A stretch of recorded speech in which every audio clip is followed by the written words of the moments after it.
Hi friends, మన భీమవరం దగ్గరలో bypass రోడ్లో మనం పావు కిలోమీటర్ దగ్గరలో 4 సెంట్లు సైట్ రోడ్ వచ్చిందండి. మనకి ఉత్తరం ఫేసింగ్ వచ్చిందండి. ఈ త్రిపుల్ స్టేర్ బిల్డింగ్ ఉందని ఆ బిల్డింగ్లో ఫ్యామిలీస్ ఉంటున్నారండి. ఇంకో బిల్డింగ్ గృహప్రవేశం అయిపోయింది, వర్క్ జరుగుతుంది. ఇదేంటి సైటు.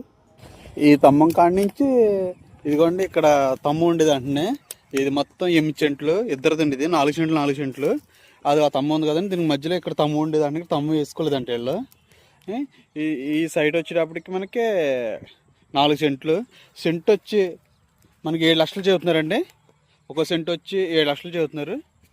చూడండి, మన చుట్టూ బిల్డింగ్లే అండి. చుట్టూ బిల్డింగ్స్ అవి చూడండి. మన బైపాస్ రోడ్లో అలగొట్టిన ఇదిగోండి సత్య ఫంక్షన్ హాల్, ఈ పక్క ఎస్ ఫంక్షన్ హాల్ అండి. మన కాల అవతల ఉన్నదండి, ఇది పంటకాల అవతల, పంటకాల యువతలండి. ఇదిగోండి 2 బిల్డింగ్స్ కూడా ఇక్కడ. ఇది ఆల్రెడీ గృహప్రవేశం అయిపోయిందండి. గృహప్రవేశం పక్కన బిల్డింగ్ వాళ్ళు ఫ్యామిలీస్ ఉంటున్నారు. ఇది గృహప్రవేశం అయిపోయింది, ఇంక వర్క్ చేసుకుంటున్నారు. వాళ్ళు ముహూర్తం ఉందని. మనకి రోడ్డు వచ్చేటి 15 అడుగుల రోడ్డు అండి. ఇది ఈ యువతల గోడ వచ్చింది కానీ అవతల సంబంధం లేదండి. మన ఉత్తరం ఫేసింగ్ వస్తుందండి. ఇది చూడండి, ఉత్తరం ఫేసింగ్ వస్తుంది. మనకి 4 సెంట్లు ఉందండి ఇక్కడ. ఇక బిల్డింగ్ కూడా రెడీ కట్టేసుకోవచ్చు. కాకపోతే ఏంటంటే రోడ్డు మట్టికి కొద్దిగా చెట్లు ములిచిపోయిన వాళ్ళు ఎలా ఉన్నాయండి. ఇక కొండరాలు తోలేరండి. ఇది రోడ్డు వేసుకున్నారు, కాకపోతే రన్నింగ్ లేక ఇలా చెట్లే మొలిచిపోయినాయి మొత్తం ఇదంతానండి. ఇక చూడండి, 4 సెంట్లు ఉందండి.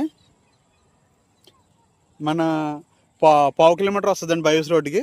ఇక్కడ నుంచి మన కాలగొట్టు పంటకాలం ఉంది కదా, పంటకాలగొట్టు రోడ్డు అండి ఇది. ఇదిగోండి, మొత్తం చుట్టూ బిల్డింగ్లే అండి.